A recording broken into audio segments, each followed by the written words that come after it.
So let me start with Damon Wilson, President and CEO of the National Endowment for Democracy, and the former Executive Vice President of the Atlantic Council. And so I want to thank you for everything you've done to build our organization here, and and what you've done already to really shape NED in important ways. Founded in 1983, I think during the Reagan administration, the endowments remained on the leading edge of democratic struggles everywhere, evolving into a multifaceted institution well, I'll let Damon tell you what it does and what his priorities are. So let me turn over to you. Thank you so much, Fred. It's a real honor to be back here at the Atlantic Council, and especially in this space, Fred. Congratulations to the council team, and thank you for this body of work, this center, the debate today. Michael, Joe, Nina, thank you for pulling this together. It's a real honor to be back here to talk about something that I see as the intersection of the work we were doing here at the Atlantic Council and where I am now at the National Endowment for Democracy, particularly at a time when there is maybe a little small debate in our country about how we think about these issues and how we get it right. And I think today's conversation is exactly what Fred sort of posited. What is the answer? We talked a lot about what we don't want to do as a country. What do we want to do? And I think today's conversation about how the link between freedom and prosperity, which is fundamental to a secure, free world that's stable, is a profound pathway to supporting American interests in this world today. So this conversation, I think, is quite important. And let me start where Fred said, the endowment is a reflection of President Reagan's vision 40 years ago in a really dark time, height of communism, with a congressional mandate to focus exclusively on democracy and freedom, not competing priorities. But what I'm doing here now is, over the past couple of years, is how do we adapt this approach and this institution to today? And I'll get into that a little bit about why we've brought a mindset of venture capital for freedom into the concept of how to support democracy around the world. But the premise, much like you said, Fred, for the Atlantic Council, this consistency and mission over time, the premise is golden. It's just based on a fundamental understanding that the universal aspiration for freedom, that the aspiration for freedom is universal. That it's a fire that burns within people and their own desire to have dignity. You think about the Tank Man in Tiananmen Square, people will not stop standing up for their fundamental rights, how to have a better future for their family. But in doing so, part of the point of our approach is that we don't need to show up everywhere with our vision. We need to figure out how to support others around the world with their vision and their aspirations and their democratic goals. And in doing so, that is really good for American interests. That creates a much better playing field for American businesses, workers, and for our country at large. And at the heart of that is understanding the linkage between democracy and prosperity, something that the communities are often bifurcated. That's why I think this work is so important. And if you take it down to the basic building block of what we do, it's about freedom. And freedom is unleashing the potential of individuals to pursue their best in their own interests. That's a powerful, powerful force. And if you think about the Cold War and the era in which the Atlantic Council came to its height when NED was created, it wasn't a victory of democracy over communism. It was a victory of democratic capitalism over communism. And you had a President Reagan talking about, in this Westminster address that led to the creation of the endowment, a really audacious vision that we didn't need to live side by side with totalitarianism, and that Marxism and Leninism, through its own faults, would find its place on the ash heap of history. And so part of this was it came not just with a conviction of the ideas, but a battle of the ideas to be confident and assertive of the connection of these things. And in that founding sort of era, where I think it was an inflection point in the Cold War, he laid out a philosophy that connected what we're talking about today, freedom and prosperity. And President Reagan said, history teaches the dangers of government that overreaches, that it leads to political control taking precedence over free economic growth, a pathway to secret police, to mindless bureaucracy. And it all comes together, combining to stifle individual excellence and personal freedom.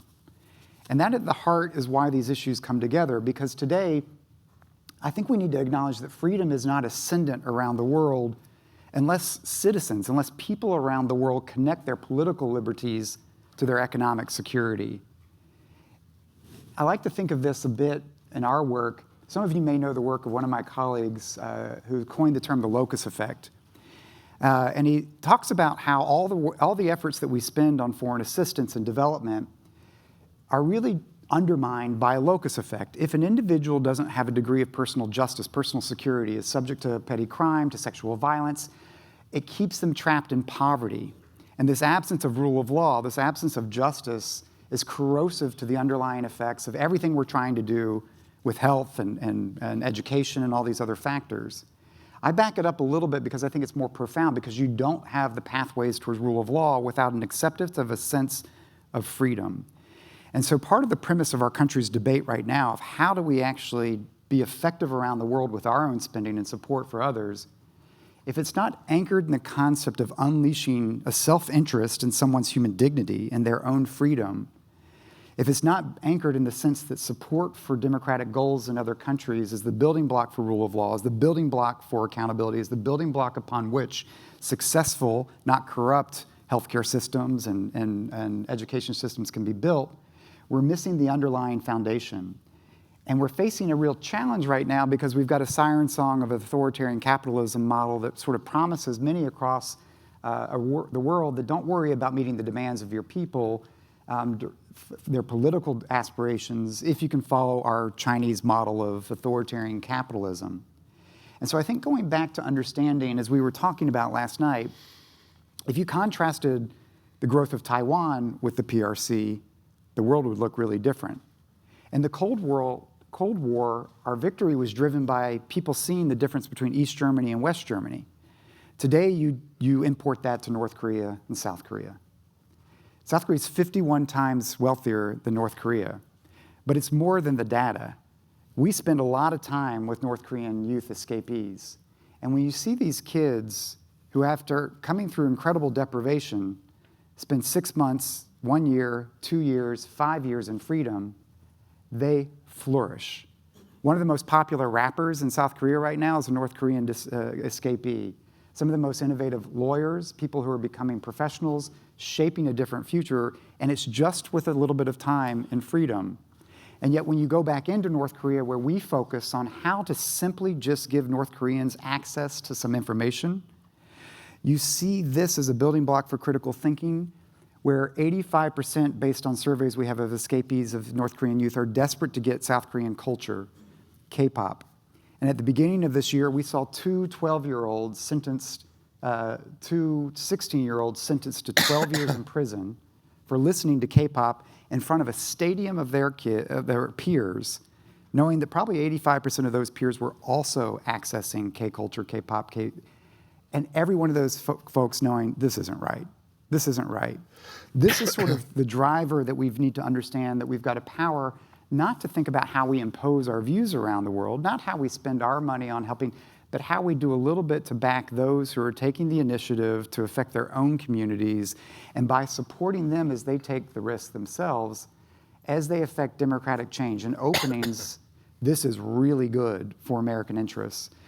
So Fred, maybe I'll stop there, but in the conversation, I'm hoping I can get into a little bit of what I took from my time at the Atlantic Council, how we should then think of support for democracy and freedom as a national security strategy through which it provides a prism for understanding it as one of the most cost-effective ways to advance American interests. I'd like to unpack that in our conversation, but I'll stop for now. So the great opening. By the way, in last September in New York, one of our honorees for our Global Citizen Award was someone named Mickey Lee, who I think more or less invented K-pop, introduced K-pop to the world. And one of our performers was the South Korean rapper Tiger K. And the Atlantic Council has had a lot of opera singers and classical violinists in the past, but Tiger K was a real shock to the system. It was just absolutely fantastic. Freedom in action. Actually, I am going to ask one follow-up question, and with an eye of the clock, because I know we have to also be cognizant of our time.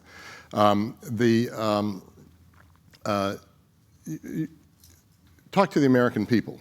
A lot of voters would say in polling, why am I spending my tax dollars on the freedom of Cubans or North Koreans or any countless other people that you're doing? shouldn't this be, don't we have enough problems at home? Sure, sure. First of all, just to close the loop on our Korean examples, you don't get BTS in a command control economy. And BTS has become the force driver for aspirations for freedom. So this linkage between freedom and prosperity is fundamental to perpetuating that. Could you, I'm sure everyone here knows what BTS is, but can you say? The most popular K-pop band in the world, although they've gone through lots of issues, but it's a really, really powerful issue. So many of them in the military. Some of them in the military. Correct, correct. Yeah. So coming back to the core issue, look, I think about what we're having to debate on. We've got to understand that every dollar spent of taxpayers' funds can be justified at a time. We've got fiscal overreach, real challenges, all of this. And it takes me back to my days before I came to the National Endowment for Democracy. I was at the Atlantic Council, but I was really a national security strategist. I worked at the NSC 3 different times under both Republicans and Democrats. And I remember at the NSC, we spent all of our time on all the threats to our interests and correlated that with how we were allocating resources against these threats to our interests. And every time I was doing this inside government, I was like, you know, if sort of the rule of law processes, if democratic actors, if greater liberalization of these societies is successful, everything we're planning against, everything we're worried about, everything that we're spending money on goes away. And so even today, when I think about it, and I'm up on the Hill, you know, we spend less than, like, maybe around $10 million on our China programs.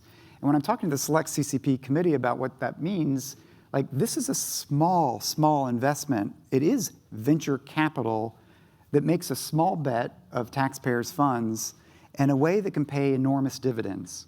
And if you think about it historically speaking, Chile after Pinochet, you know, if the American government at the time only had a realpolitik relationship with the military dictator Pinochet, it could have led to really difficult relationships with Chile in the aftermath. But we did maintain a relationship with the military dictatorship, even as we used the American people's support through a lot of the Ned family, our core institutes, to help think about that transition, support political parties that led to a fundamentally post-military Chile. It played out in South Africa. When our government had an ambivalent policy towards apartheid, the American people were unleashed to support anti-apartheid efforts that played out in a way that led to what we saw in the transition in South Africa, Philippines, Poland, solidarity. You think about the small investments historically that we made in supporting very modestly through trade unions solidarity, and it actually failed. It failed before it succeeded, and when it succeeded, not only did Poland change, you know the story, communism fell, the wall came down. And it's not to claim that the American taxpayers or American institutions did these things, but we were there to stand by the people's side under oppression at their darkest time, providing very modest support to help them in their effort.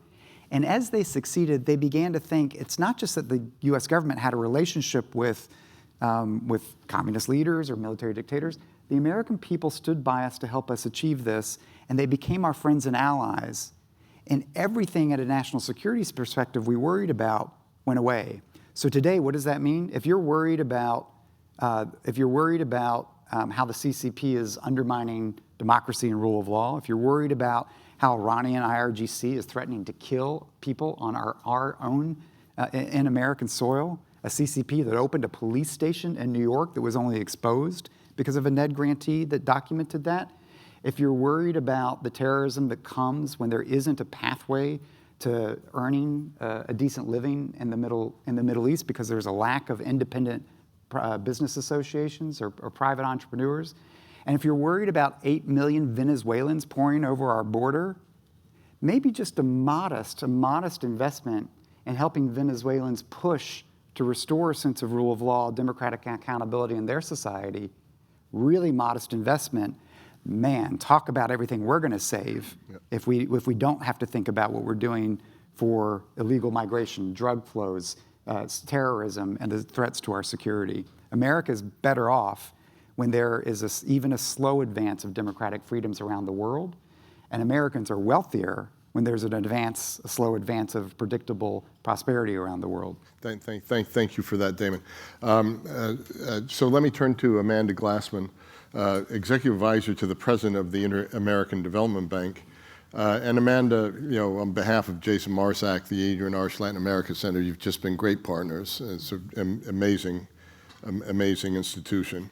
It's a leading source of development financing across Latin America and the Caribbean. So why don't you kick us off with your observations? So thanks very much. For those who don't know, the Inter-American Development Bank, or the IDB, we work to accelerate economic and social development and promote regional integration with our member countries, and we're built on the values of freedom and democracy embodied in the Inter-American Democratic Charter.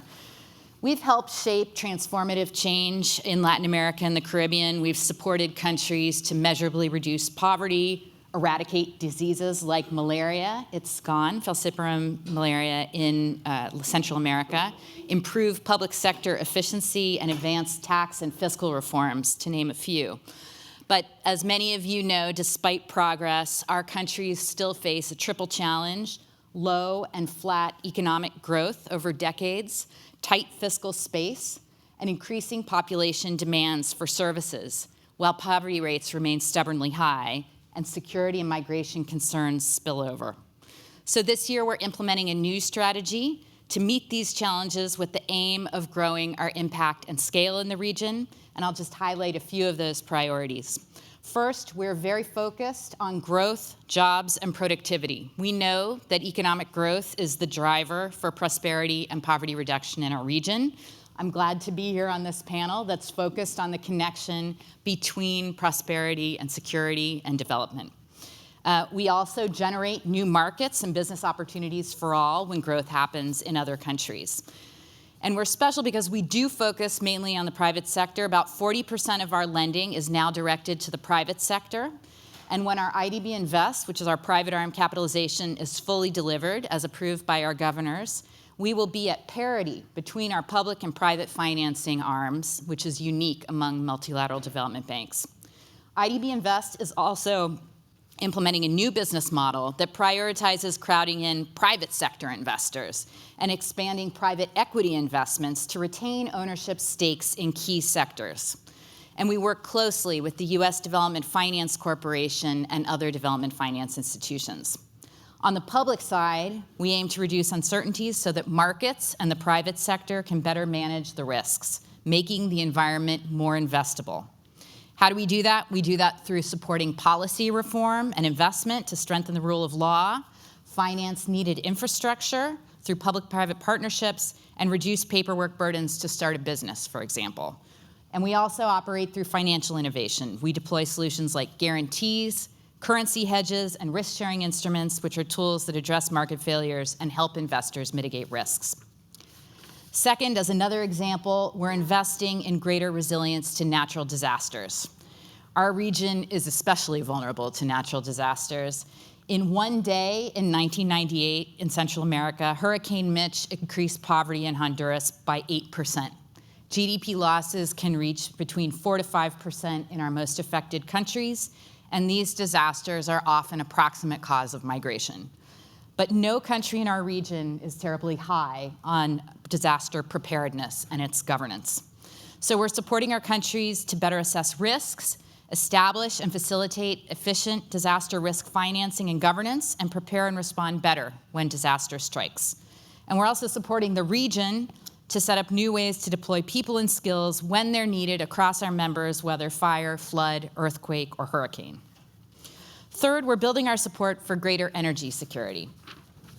We see an opportunity for the region to build its own energy security while contributing to more stable supply chains. We're developing new approaches to support the mining sector, for example, and supporting countries in planning and investment around critical minerals. Fourth, we're supporting citizen security for safer communities and a safer region. We know that a safer region, a more secure region, is also a more prosperous region. A recent IDB and IMF study found that the direct costs of crime in our region, about 3.5% of our region's GDP every year. That's like 78% of a public education budget in our countries.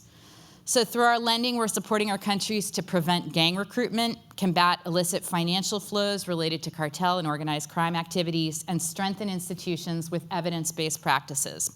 We recently launched a regional group for development, security, and justice with 20 countries and 11 partners to coordinate data and actions against organized crime and cartels. We're the only multilateral development bank with a dedicated division on citizen security that we elevated this year. I can say a little bit more about how we're efficient and good value for money. We're especially transparent. In 2024, we were ranked number 2 out of 50 agencies on a transparency index published by Publish What You Fund. But I just want to reflect that of the areas that I've mentioned, all of these are directly linked to prosperity. And the more prosperous Latin America and the Caribbean is as a region, the safer and more prosperous the whole hemisphere will be. Thank you. Thank you for that. I think one might have missed that really shocking statistic on crime. 3.5% of GDP is lost to crime? Annually. Wow. What's the most important thing, if there is a single thing one can do about that, and how does an international development bank take on crime? Mm-hmm.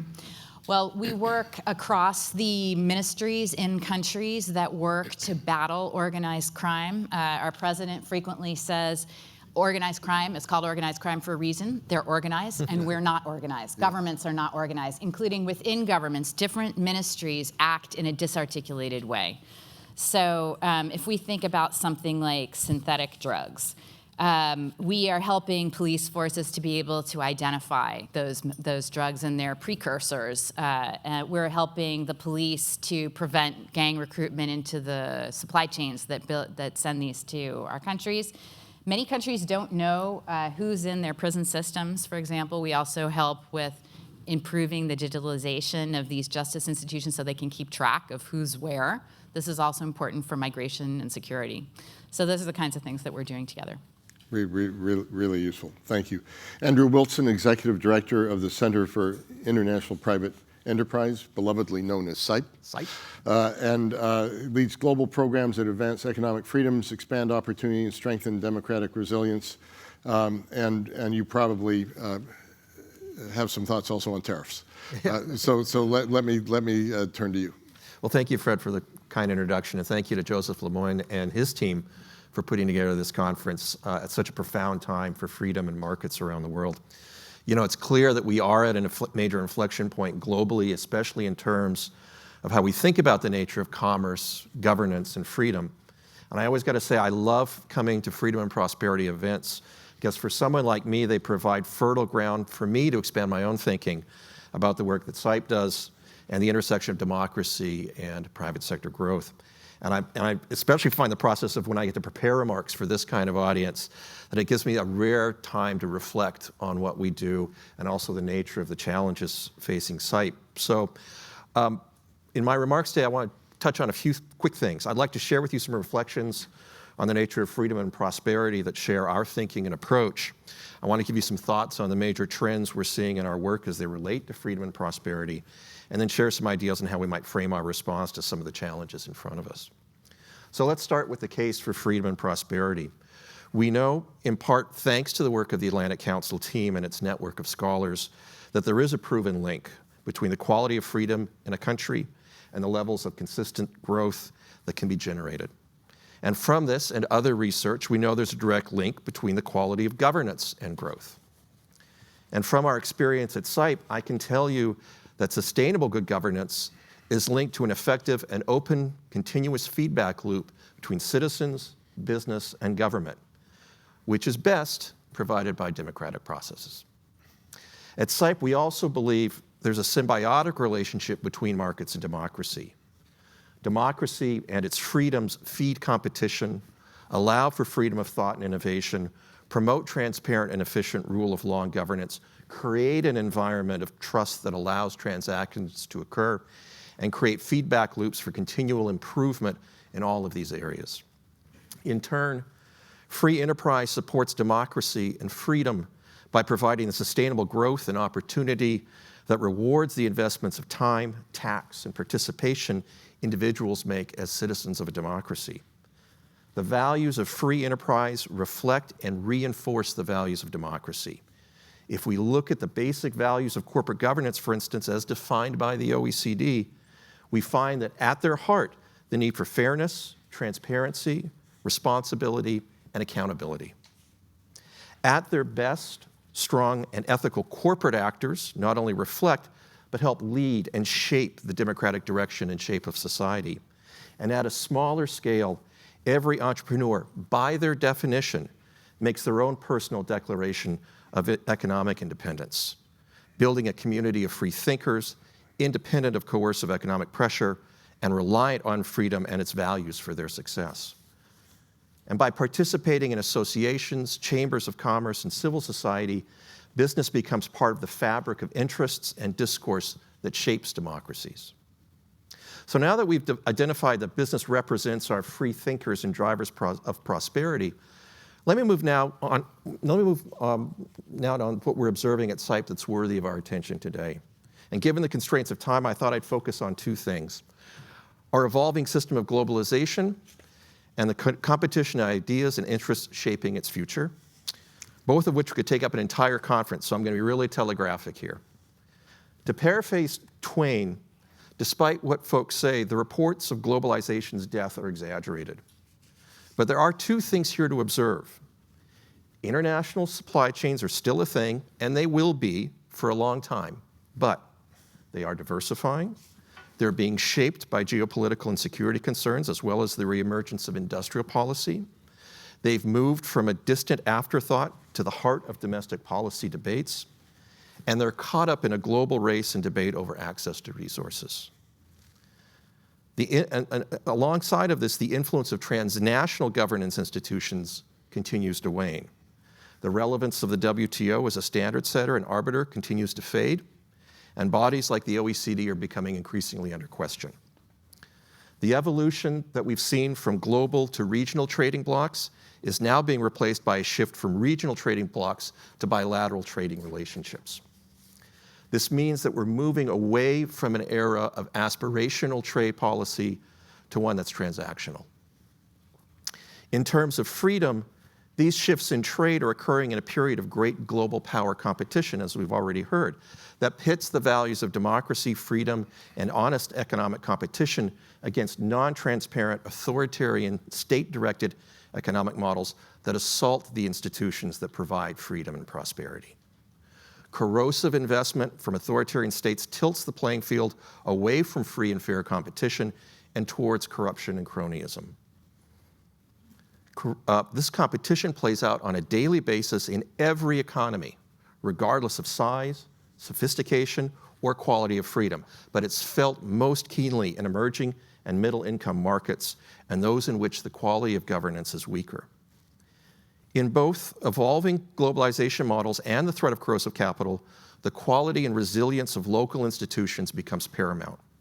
Local decision-making and implementation reforms are not only dependent on technical knowledge, but require the assembly of political will and strategic prioritization. And as I pointed out earlier, democracy and the ability of the local private sector to participate in the policy process are key to success in both regards. In terms of moving forward, the question of designing, scaling, and implementing reform are key considerations. And over the last 30 years, I think we've learned that when global institutions realign and needed transitions to new models occur, the most effective strategies are ones that are predictable and scalable. For business, this means clarity of goals, time frame, metrics, and cost. And for the public sector, it means balancing reform with government capacity, political will, and expected outcomes.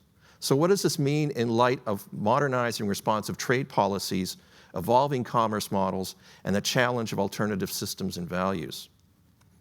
In the bilateralization of trade, it means that we have to incorporate the blunt force of tariff policy with the microsurgery of reciprocity, which requires legal, regulatory, and technical advances.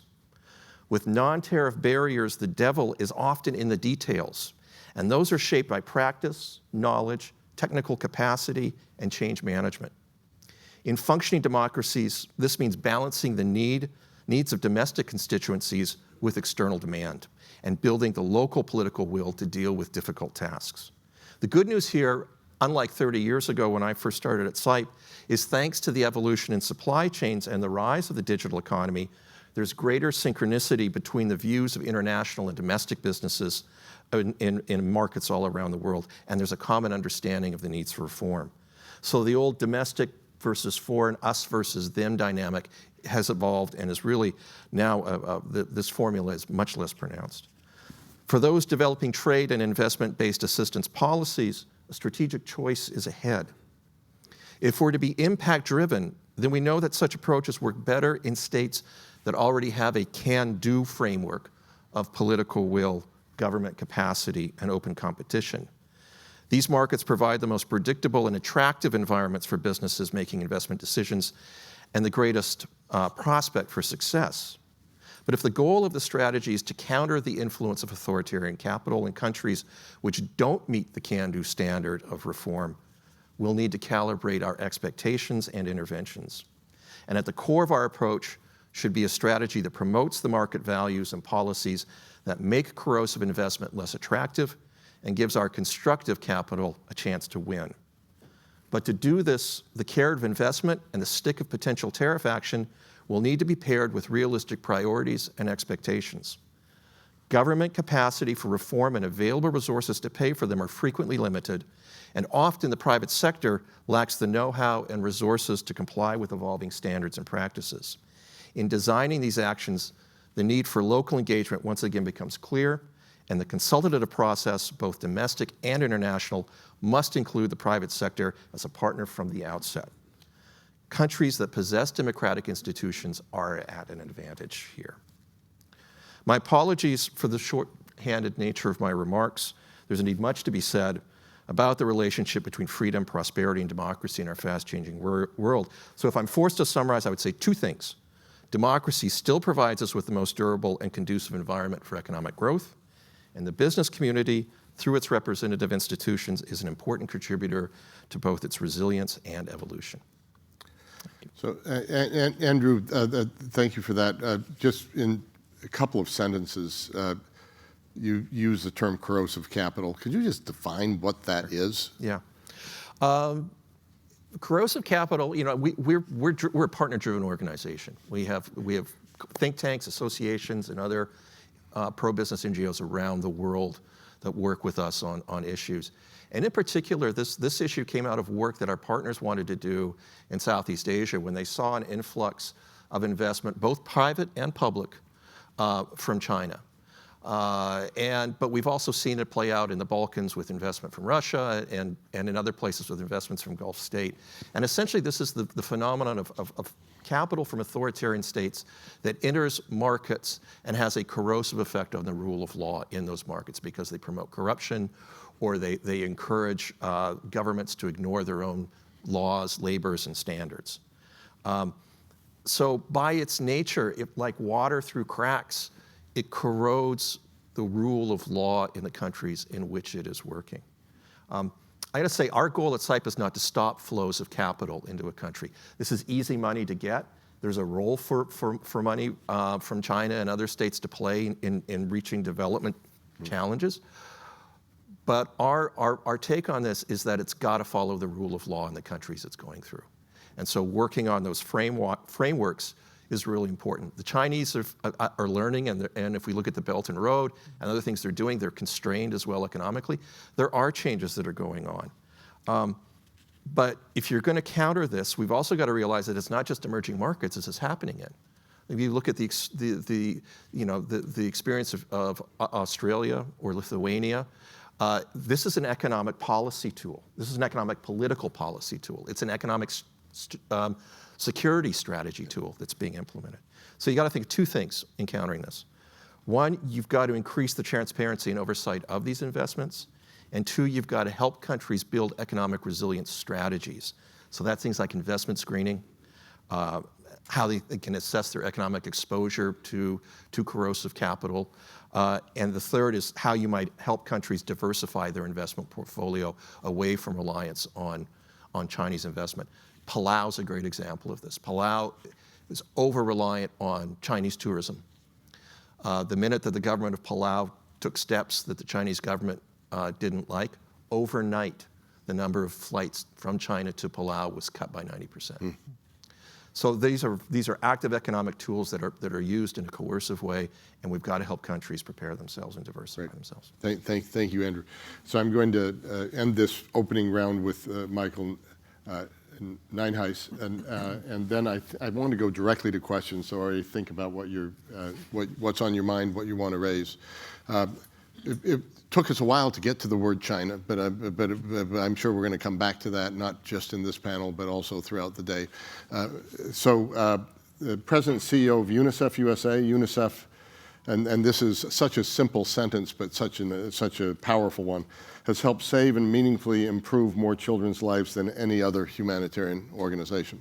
That's a big claim. So please talk to us about what you're seeing as your priorities right now. Yeah. Thank you, Fred, and thank you for the Atlantic Council for including the voice from the humanitarian sector in this conversation, because I think it's critically important to a lot of the things we've been talking about as it relates to prosperity of countries. The work I think that our sector does in some of the poorest communities around the world has a direct link ultimately to freedom and prosperity in the countries. I would say right now, among our priorities, we're trying to figure out exactly how to deal with the significant cutbacks in funding for humanitarian development assistance work that's happening not only here in our country, but in other European countries as well.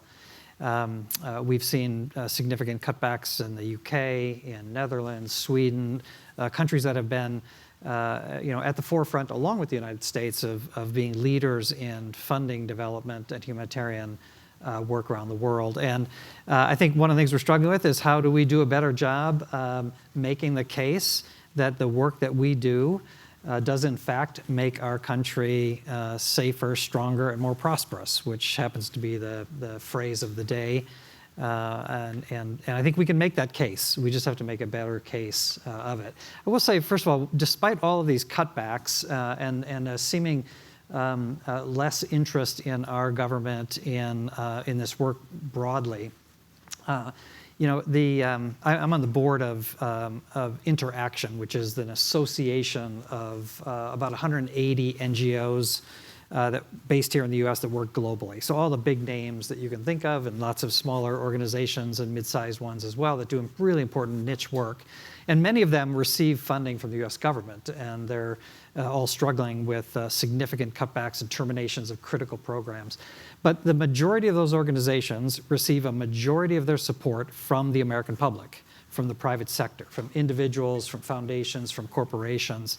And I say that just to say that I think the interest in our country, or the understanding here in our country of the importance of doing humanitarian development work around the world is still there. Like, we haven't lost that. There's a strong sense of support across the country for this work. And I think we just have to do a better job explaining to the government why its investments do in fact make our country safer, stronger, and more prosperous. I want to talk a little bit about one of the priorities for UNICEF at this moment that I think is well connected to the rest of this conversation, which is about investments in education. One of the things we're hearing from the U.S. government is, especially if you look at what types of programs they've terminated and what kind they're allowing to go forward in terms of their own funding, is there's going to be a real strong focus on humanitarian aid, emergency response, dealing with the crises, which is really important for sure. But we can't overlook the importance of the development work, and that includes education. Because if you want prosperity ultimately and peace in a country, you need an informed and educated citizenry. And that starts at really all levels of education in a country. And I just want to take you for a moment to a piece of that, which is early childhood development, early childhood education, like preschool.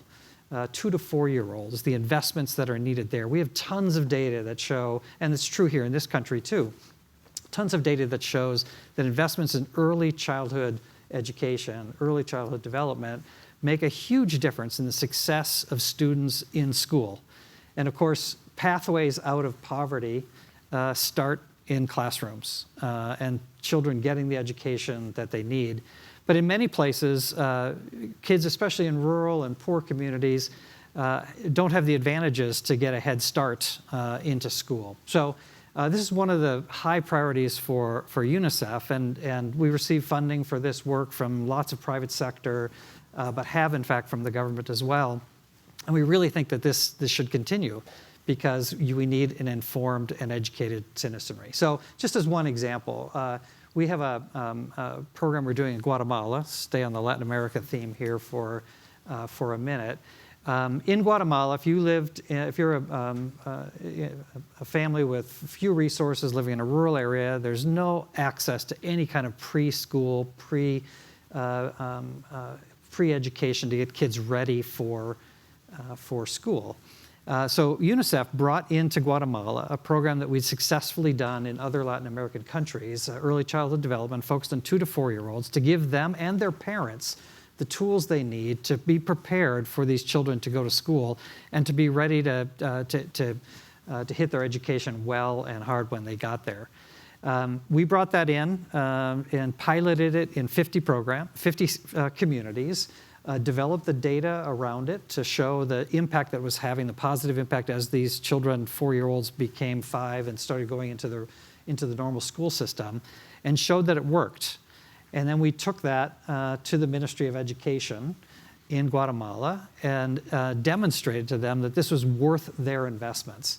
The Ministry of Education now has taken up that program. It's now in more than 500 communities across Guatemala, and they have a vision for taking it across the country as a national program. This is the importance of the kind of work that groups like UNICEF do, which is this piloting, this sort of venture work to do the things initially, to develop the data, and to convince governments that there's a better way for their children. And this early childhood education, I think, is just such an essential piece of building an informed and educated citizenry, which is going to lead to opportunity, which is going to lead to prosperity, which connects to peace, and all of that is a critical chain. So part of what we're going to do now is make our case that this kind of work, not just humanitarian aid, which again is in the crisis situations, but this kind of development work, basic development work in the poorest communities, actually has a direct line ultimately to the strength of those countries, to the peace in those countries, and therefore impact on us as well. Thank you for that. So I'm going to turn to the audience with one last question for you, Michael, and anyone else on the panel can deal with this as well, because I think it's the elephant in the room, and that is the cuts, and particularly Trump administration cuts. You also said it's not just, but there's a review of foreign assistance. What should it be used for? What should it not be used for? We had some foreign assistance cuts at the Atlantic Council. I wrote an open note that essentially said, the president is justified. He got elected by the American people to take a look at foreign assistance and whether or not it serves U.S. interests and whether or not it serves his policies. But I guess my question for you, because you've hinted at this, Michael, is in this review, what is the opportunity and what is the danger? Yeah, I think it's a great question. And let me say first, too, that I fully accept that a new administration has the responsibility, really, to review everything that's going on and make sure that they're comfortable with it and move it forward. I think that's fine. We were all expecting that. I think both the surprise and maybe the hardship that's been caused is the scale and the speed with which the changes have been made, I think, without a whole lot of review. So the changes to terminate programs within weeks, shutting down critical programs that provide life-saving care to children and families in refugee camps and in impoverished communities and all over the world. The speed with which that was done, and then the reversing of a lot of that. We had a case at UNICEF in which one of our important global programs is the eradication of polio. And we're very close. There used to be 350,000 kids a year who would be paralyzed or die from polio. And now we're down to just a few cases endemic in the border areas of Afghanistan and Pakistan. But we have to finish this. And the U.S. government is a part of that, just a part of that, but an important part of it. And they initially pulled a very significant grant, terminated it, stopping some of that work that was happening. And then 2 weeks later, that was rescinded and it was restored again. And so it's this back and forth that I think is part of the problem. A really thoughtful review, of course. A really thoughtful review with a time to transition out of things that have been counted on in communities and countries all over the world, of course, that's fine. a refocus on priorities, a reform to ensure that all that money is as well spent as possible, of course. We're all for all of that. But there's probably a better way to have gone about it. I think the opportunities there are to really focus on the highest priority, most effective kinds of programs. And the dangers there, to me, are we're going to miss out on, as I was mentioning, some of the development work that's really critical to building countries and therefore building a safer and secure world. Thank you for that. Do you want to pick this up? I might just pick that up as well, because it is the sort of backdrop to our conversations. And look, walk back a little bit to where our national debate was about Afghanistan, and there was a growing sense that this isn't quite right, that we need to figure out how to get out of our military to not be entrenched in Afghanistan. And there was a sense politically across parties among the American people that something needed to change. And yet the way in which we withdrew Afghanistan was sort of a ding on the dignity of our nation. And the American people didn't love the way this played out. And it's actually been a source of quite a bit of political criticism of the Biden administration. And so I think, as you said, everybody understands the new administration coming in not just has the right to, but almost has a responsibility to think about a review, especially in a sense of if we know we've got a fiscal crisis in our country, we're going to have to get our budget under control, make cuts that are going to hit directly the American taxpayer. Well, you better do a scrub of thinking about the funds that we're spending for the American taxpayer outside of our borders, so that is it effective? Does it serve our interests? But I think there is a sense of there's a way to do this that doesn't leave a wake of destruction in its wake, that doesn't leave people stranded in Eastern Congo, that doesn't cut off programs mid-course. That there's a pretty rational way to go about trying to get a handle of this. And I think that's partly connecting it really intentionally to strategy, to American interests, to national security. And that's where I come back to say that it seems obvious that supporting freedom beyond our borders, it's more than a reflection of our democratic values. It's a strategy that's vital to our national interests and to global security and prosperity. And I think reframing and recasting what we do, what is insurance? What helps deliver in a cost-effective way? And I would argue that very modest support for other people's efforts to secure their freedoms as a very modest way of supporting long-term American interests in a fundamentally cost-effective way. And I think the space for that kind of debate, that conversation is what a lot of folks were eager to have. Yeah, I think that's a good answer. I want to go to I'll just give my own answer to that question. As some of you on the panel know, or in the audience know, I'm more of a geopolitical guy. And a lot of the work we were doing that we hope we will be able to restart, because we'll continue doing the work anyway, we'll just do it from different sources of funding, is taking on the malign influence of Iran, Russia, and China. And if you stop countering that malign influence, it doesn't mean that malign influence will go away. I mean, if anything, what will happen is the dam against that influence is gone, and so it will be much more effective. But you'll lose this period of time where you've got things under wraps. So I go back. All of you are bigger experts than I am in foreign assistance, but I'm just reading back to the beginning of the Kennedy administration. It was always linked to American national interest. This is not new, to have support for it, and it was always interest to what we were trying to achieve in the world. And so I think to reinforce that would be my hope, is that the U.S. national interest part of this gets studied very closely, and that the outcome will be will rivet down on where it is and where it's not. So in any case, let's go to questions. And please say to whom, identify yourself, let us know who you'd like to pose the question to. Please, there's two right there to get started. Good morning. Yep.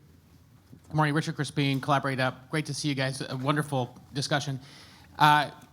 Observation question, number one, I observed that Pete Morocco was Bill to be here. He's not here, obviously.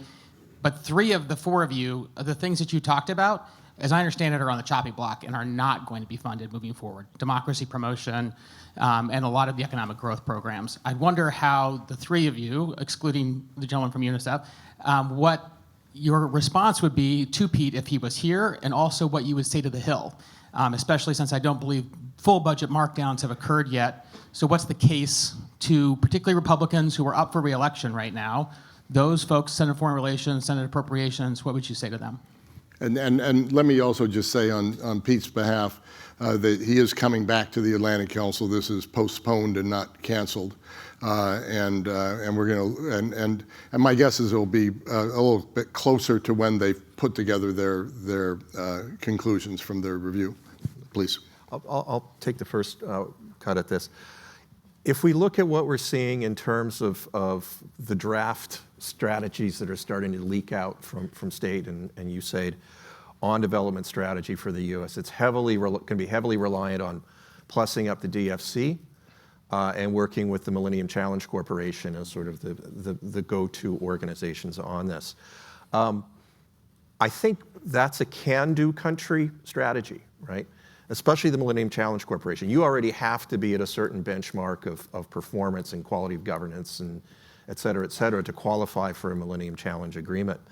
And the DFC money, if I'm a businessman and I'm looking to invest in a country and I'm looking for the DFC to help guarantee my investment or however they're going to participate, I'm probably looking at countries where risk levels are already contained, right?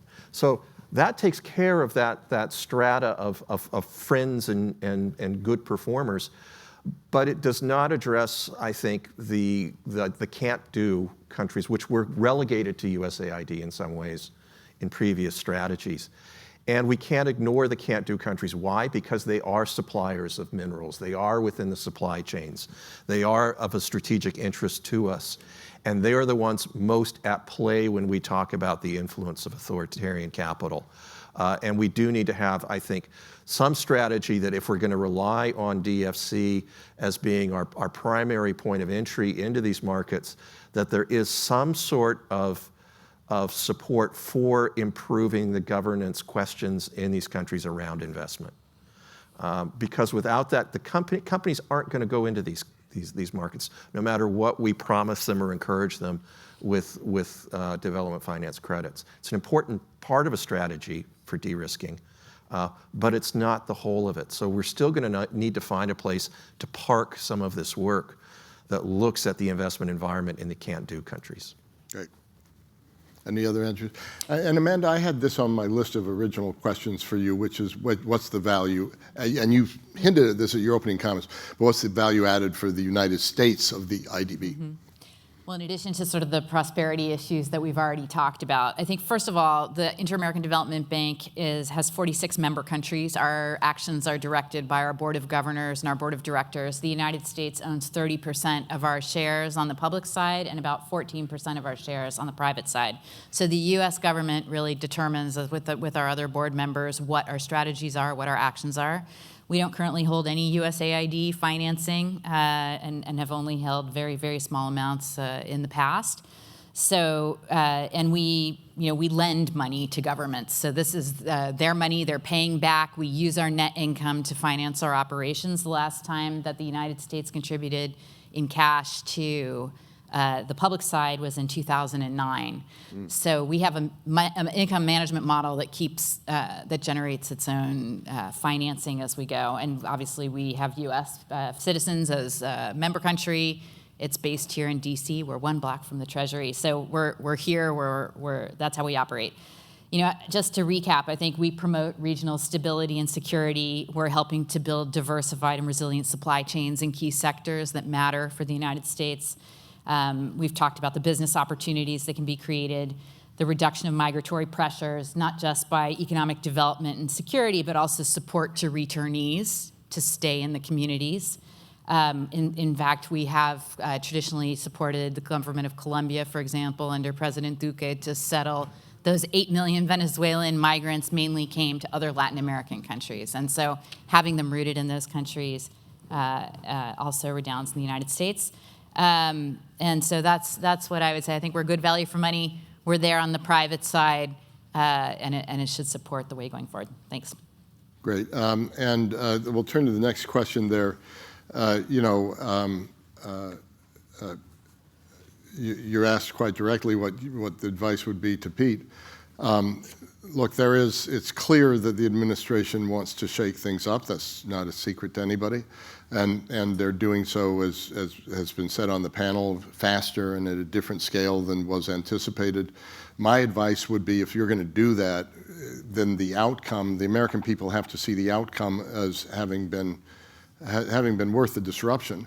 So that you can really say to people, look, we've looked at all this, we've decided this is what works best. This is how we think things should be reformed and go in a different direction, and this is why we think it's going to produce a better outcome. I'm withholding judgment until I see that. We all know that a lot of things haven't worked the way they should. The question is, will the outcome here work worse or will it work better? And so I must tell you, as one, I'm really fascinated to watch what the answer to that question is going to be. So I have a question here. Thank you. Hi, my name is John Glenn. I'm currently on furlough from the National Endowment for Democracy.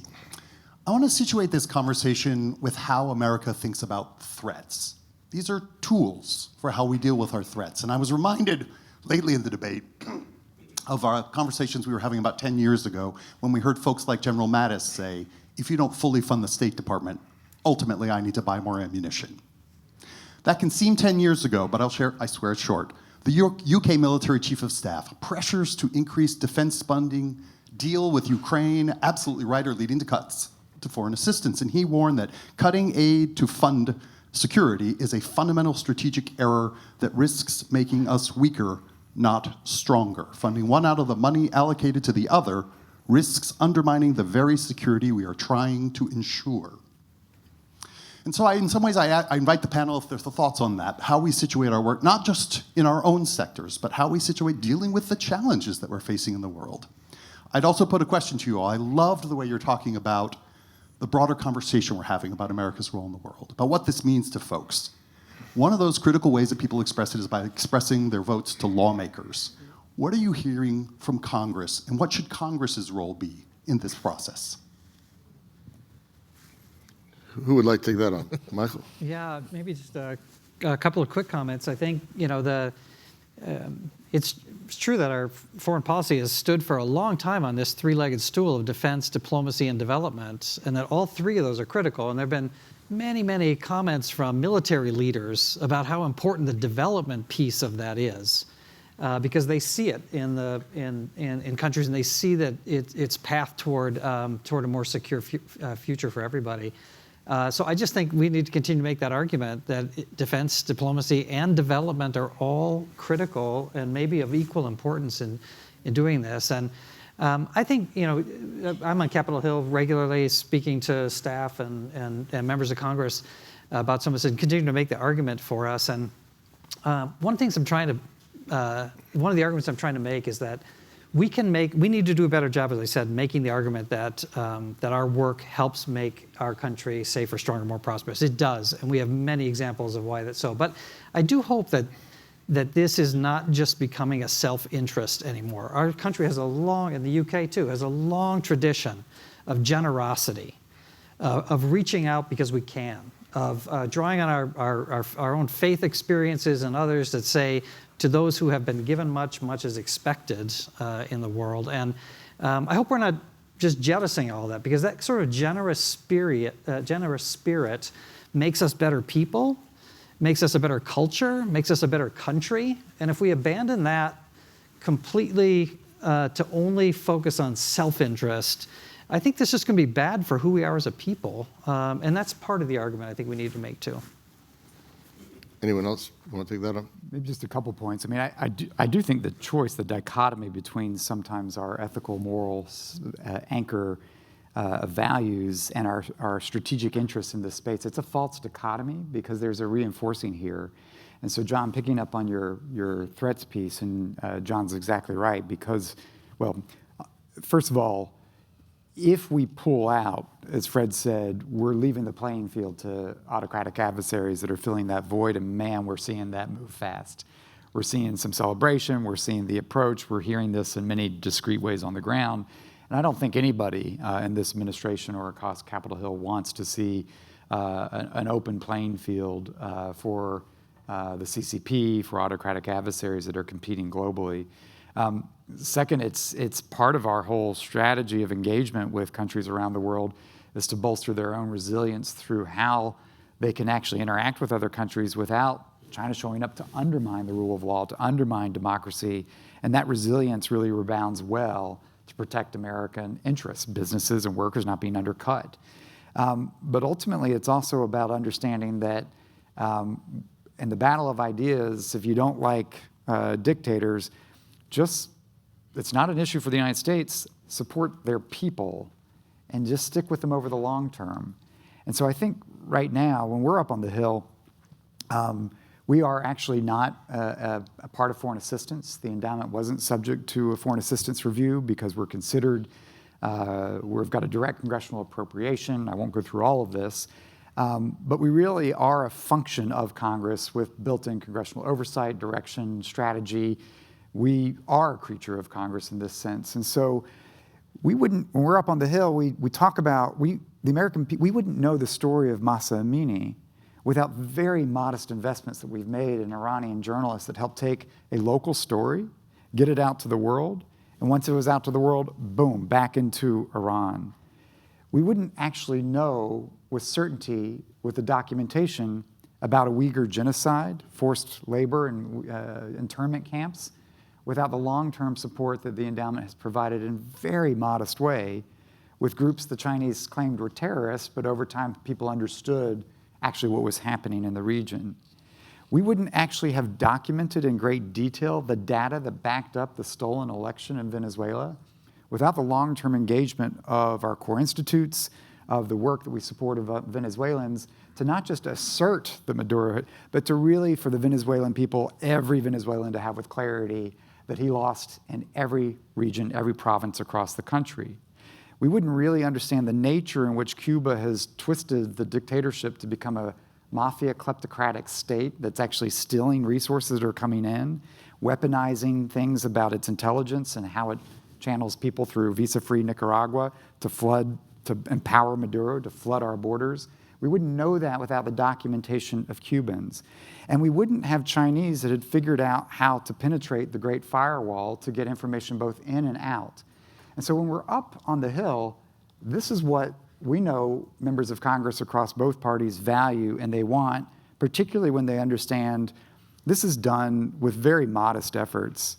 90% of the grants that the endowment makes are under $150,000. The whole concept is venture capital, find amazing people, amazing ideas, give them a little bit of lift, nurture them in an ecosystem of support of others, small investment, big return. Over 10 years, 9 Nobel Peace Prize winners. What kind of returns in your portfolio do you have that sort of deliver this way when we think about that translates? So what we hear in this discussion, when we have it with the executive branch, when there is a dramatic change in Syria, Bangladesh, Sri Lanka, automatically, because we have been in more than 80 countries for 20 years with long-term relationships of trust, with people that are pro-freedom, people that are disposed to be American allies, when there is sudden change and opening that they've led themselves, we've all of a sudden, we as a country have a network of pro-democratic actors that are eager to work with the United States on the next chapter in that country. These are small, quiet, long-term investments with strategic effects that I think are really valued when you get into those conversations, and that's what we hear up on Capitol Hill. So I cede the remainder of my time to the gentleman from the National Endowment.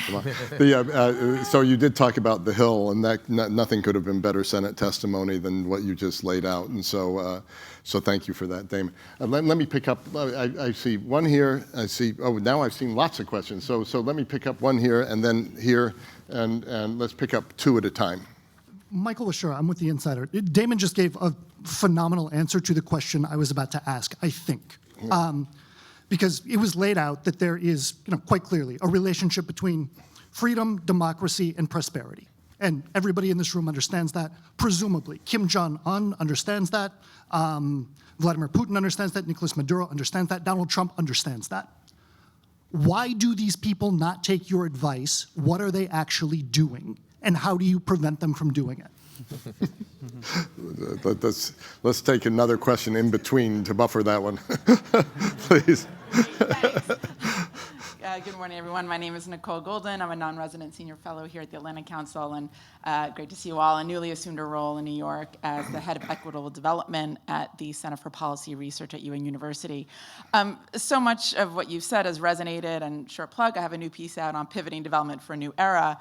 But your comments about intentionality, about being strategic in how we think and how we talk about development, and foreign assistance and our tools, I have to reflect on the work we've been doing in the Geoeconomic Center here at the Atlantic Council for a couple years now on positive economic statecraft, and which is really all about how are we bringing our inducement, our rewards-based tools of development, of financing, of technical assistance and capacity building alongside our more coercive instruments of tariffs and sanctions and what have you. So I'm curious your thoughts on positive economic statecraft as a framing, as an approach, and how you might think it could be applied in more multilateral institutions like the IDB. Thanks. And for more on positive economic statecraft, you can. So we'll go from the first question to positive economic statecraft. I'm going to. I see other questions, but let's do these two and let's do them. We've got about 10 minutes, 12 minutes left. Let me sort of echo what I've heard and then give an answer from my own standpoint from a Middle Eastern leader who I spoke to. So I think the answer you'd hear from many people in the administration is, if this has all worked so well, why are we in the mess we're in? You know, why is Haiti year after year, despite all this aid money, still Haiti? Why do we have a war in Ukraine? Why do we, why do we got the tensions we've got in the world? Why are we in such a mess in Gaza if all this has worked so perfectly?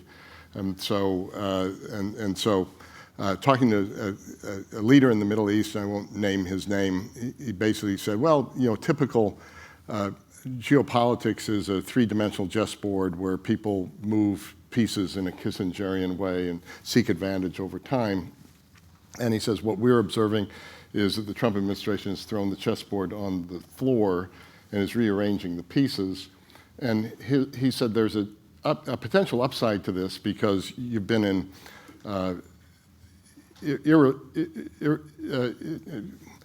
disputes with Russia, China, Iran, North Korea that weren't going anywhere. And so maybe the president's direct way of acting with leaders can defuse the conflicts, if not solve the conflicts, at least deconflict to a certain extent. And so this is not me, this is from a Middle Eastern leader. What he worries about is the unintended secondary consequences. If you empty Gaza, the consequences of refugees in Egypt and Jordan could be devastating and destabilizing. If you lose in Ukraine, the secondary consequences across Europe could be devastating. And so there's opportunities, according to this really clever person, but there's also secondary consequences. And so that would be my answer. But maybe I'd just take the first one and leave my colleagues to the second. But first of all, we have to recognize there were very legitimate concerns for the basis of the debate we're having in our country. Questions about what works, what have we been doing for so long, we're spending X amount of money. There's also, I spent a lot of time on Capitol Hill where there were concerns of, have we imported political ideology and bias into this work?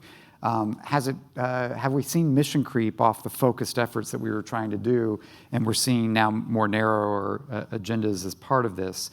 Are we fueling dependency rather than fueling liberty, which is part of the concept of how we approach it? And I often spend time on Congress going through the business of this. I'm really interested in the business of how we do this because Ned spends money in real time, emergency situations to get it to where it needs to go. There's an invasion of Ukraine. There's a coup in the Sahel. There's a drama in Burma. We act like this and spend real money. Sometimes it takes our government 2 years to review your proposal to decide where to fund it. Sometimes they're doing through massive contracts. We get 83 cents of the dollar out to the front lines, trying to get it up to 85 cents. And there's evidence that some of these projects go through for-profit contractors getting 28 cents to the dollar. Is that okay? No. Transparency, sometimes Congress had a lot of questions. And I could see it because I'm up on the Capitol Hill a lot, immediately answering questions. What's the concern? Here, let's talk about it. Let's unpack that. We're super responsive.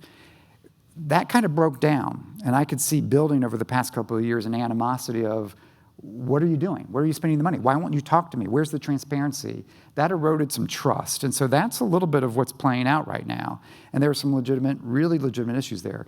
Second, the fundamental issue of this, if we think that the solution for Afghanistan and Haiti can be made in Washington, we're on the wrong starting point. And so this is partly reorienting sort of our whole philosophy is like, it's not our vision for Haiti and Afghanistan, much less Tanzania or Russia. We got to support people who have that vision themselves, and only when they succeed is it going to be authentic to that culture, community, and religion, and therefore sustainable in a way that's a true reflection of their aspirations, commensurate with our interests. And so there's a different way. That's not, Americans like to solve the problem here, impose it there, recipe for failure. We're unpacking some of that and a philosophical underpinning. Finally, we'll just say, actually, this is messy. I think people are working to figure it out. I think they're breaking some things as they try to figure that out. But through a lot of conversations with folks inside and outside, there's actually a lot of support for some of these core ideas. They haven't figured their way out fully through this. This hasn't been a structured, methodical review. It's been a bit of a mad dash. And now the issue is, both in Congress, as soon as you begin appropriating and authorizing FY26, okay, we've heard what you don't like. We've heard what you don't want to do. Now's the opportunity, both for Congress and the FY26 process, and for the administration to say, and here's how we think we can actually advance American interests in the world. Here are the tools of statecraft we want, and here's what we do want to do. And I think that's the important next step. Okay, so this is now a lightning round because we're running out of time, but positive economic statecraft. So the multilateral development banks really were created to exercise this positive economic trade statecraft. Sorry, I'm from the economic side, not the poli-sci side. But I would say, it's the opposite of dependency. This is providing affordable financing for governments to implement the reforms that are needed in the different areas that we've talked about. To give you an example, Argentina, which has been so many years in economic crisis, they are reforming. They are carrying out profound reforms to get back to growth. I believe that we and the MDBs, the IMF, are supporting those reforms. So to make that transition, we're absolutely essential there. I think that's just one example. The productive infrastructure issue that we've talked about, the migration issues that we've talked about. These are challenges that our government faces and our regional governments face, and there's space to work together to get scale. And the last point is the U.S. Development Finance Corporation, obviously a hugely important bilateral tool. The scale is increased enormously by leveraging the contributions of the other member countries to the Inter-American Development Bank. Thanks. Okay, so I saw 3 questions. I saw one here, one here, one here, and I've got to shut it down. 30 seconds for each of the questions, and then I'll give everybody sort of a final go at things, please. I'll talk fast. So Leopoldo Lopez, one of the Venezuelan opposition leaders, wrote a report at the Wilson Center that touched on much of the topics that Iran, Venezuela, Russia, China, Cuba are functioning as one alliance. And I noticed with a lot of the sudden chaos currently in the government, there needs to be a way to get this conversation about the network of autocracy to the American people, as well as to the conversations about reform is how do we address the alliance of autocracy and ensure Ukrainian victory? Great. So remember, there's going to be a final round, and remember which of these questions you want to do in your final round or others that had come up earlier, please.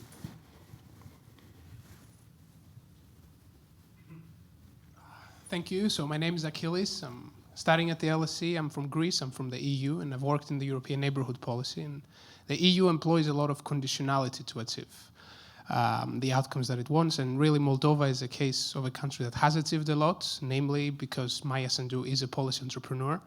But the truth is that not everyone is or is allowed to be, by their political constraints, a policy entrepreneur.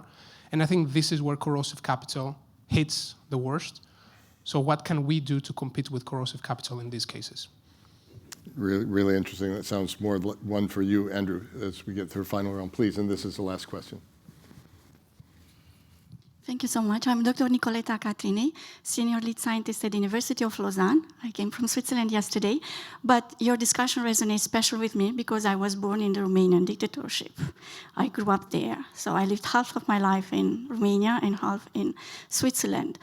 I have a proposal and two questions. I think we need to work also with a working concept, fertile capital. Fertile capital exists, it worked in China. I was invited to speak at the government school in Guangzhou in 2010, and they were representative of Mercedes-Benz and Renault, who really succeeded to implement European labor standards in their companies. So it is also working in the other sense. I really encourage that. And in terms of considering what is in fact the outcome for the taxpayers, whether they are Americans or Europeans, I think we can have measurements, I'm an econometrist, where we can measure the positive externalities and the mitigation of negative externalities on GDP per capita. In this case, any investment, any 100,000, put it in a program, if it's translated in a percentage in GDP per capita, can really make sense. But my question now to all of you, as I lived also these kind of things, is there are two concepts I didn't hear in your discussion.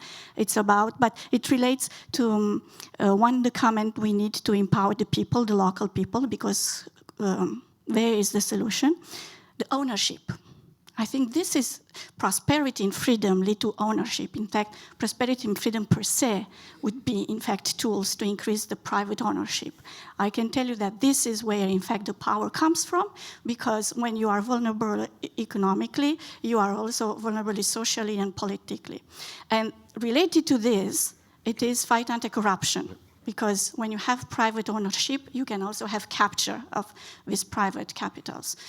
So anti-corruption and ownership. Thank you. Thank you so much.